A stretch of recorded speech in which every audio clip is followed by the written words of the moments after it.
আমার একটা সমস্যা আছে। সমস্যাটা কি জানেন? রান্নার ফাঁকে ফাঁকে কিছু একটা খাইতে মন চাই।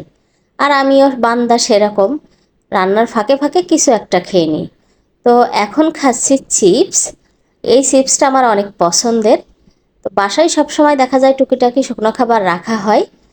তো এই দেখেন, অলরেডি আমার চিকেন রান্না করা হয়ে গেছে, মানে দুপুরের রান্না আমার হয়ে গেছে।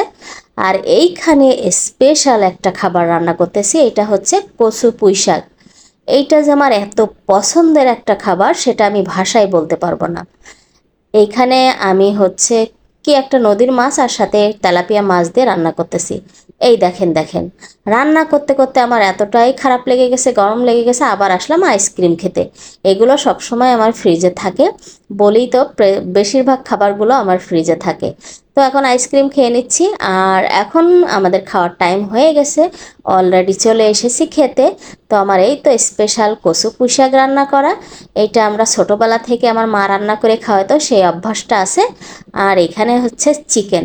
আর আজকে দুটো তরকারি এতটা টেস্টি হয়েছে, তা ভাষায় বলা যাবে না। যাই হোক, আমি নিয়ে নিলাম আমার পছন্দের কচু পুঁই শাক রান্না। আর বিশ্বাস করবেন না, এটা দিয়েই আজকে আমি পেট ভরে ভাত খেয়েছি। আজ অনেক দিন থেকে আমি অসুস্থ ছিলাম, মনে হচ্ছে আজকেই আমি পেট ভরে ভাত খেয়েছি এই কচু পুঁই শাক দিয়ে। কারণ এটা আমার অনেক পছন্দের তরকারি বললামই। আর এটা সত্যি, যারা কচু পুঁই শাক একসাথে রান্না করে খান না, বুঝবেন না। তো আমি মানে কচু পুঁই শাক দিয়ে পেট ভরে খেয়ে ফেলেছি। তো নামে মাত্র একটু চিকেন দিয়ে খাবো, যেহেতু কষ্ট করে রান্না করলাম, একটু না খেলে কেমন হয়। তাই আমি সামান্য একটু ভাত নিয়ে 2 পিস চিকেন নিয়ে আমি খাওয়া শুরু করে দিয়েছি। কিন্তু বিশ্বাস করেন, কচু পুঁই শাক দিয়েই আমি পেট ভরে ভাত খেয়েছি। আমার মতো কে কে কচু পুঁই শাক খেতে বেশি পছন্দ করেন, অবশ্যই কমেন্ট করতে ভুলবেন না।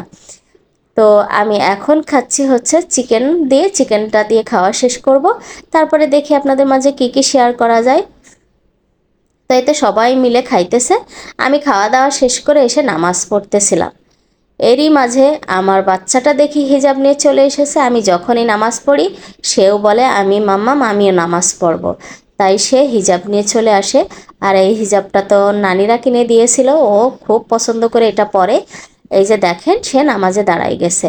আমি যখনই নামাজ পড়ি না কেন, ও হিজাব নিয়ে এসে নামাজ পড়ে।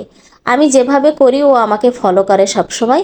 ও নিজে নিজে বসে বসে সেভাবেই করে। সবাই আমার বাচ্চাটার জন্য দোয়া করবেন। আর এখন বিকালবেলা ওর বাবা আবার হচ্ছে লিচি নিয়ে আসছিল, তো সবাই মিলে আমরা বসে লিচি খাওয়া শুরু করে দিয়েছি। তো লিচুতে অনেক পছন্দের একটা ফল, সেটা আমার হোক, ওর বাবার হোক, মেয়ের হোক, অনেক পছন্দের ফল। তো নামাচ্ছে, নামায় একটা প্লেটে নিয়ে নেব, কারণ আমরা বলি সবসময়ই আমাদের সিজনাল ফলটা একটু বেশি খাওয়া হয়। আর যখনই নিয়ে আসা হয়, দেখা যায় নিয়ে আমরা গোল করে সবাই বসে পরিবারের সবাই একসাথে খাওয়া শুরু করি। তারপরে যতক্ষণ মন চাই খাই, আর যখন মন চাই না তখন খাওয়া অফ করে দিই। তো এই তো বসে গেছি খাওয়ার, সবাই মিলে।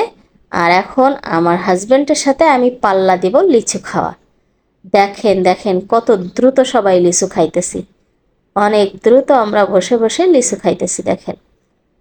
দেখেন কত দ্রুত সবাই মিলে লিচু খাইতেছি, মানে আমরা আসলে অনেকক্ষণ বসে লিচু খেয়েছি, সেটা আমি একটু ভিডিওটা শর্ট করে দিয়েছি। তো এই তো লাস্টে কয়েক পিস রেখে দিয়েছি আমার বেবির জন্য। এটা এখন সব সময় রাখতে হয়। তো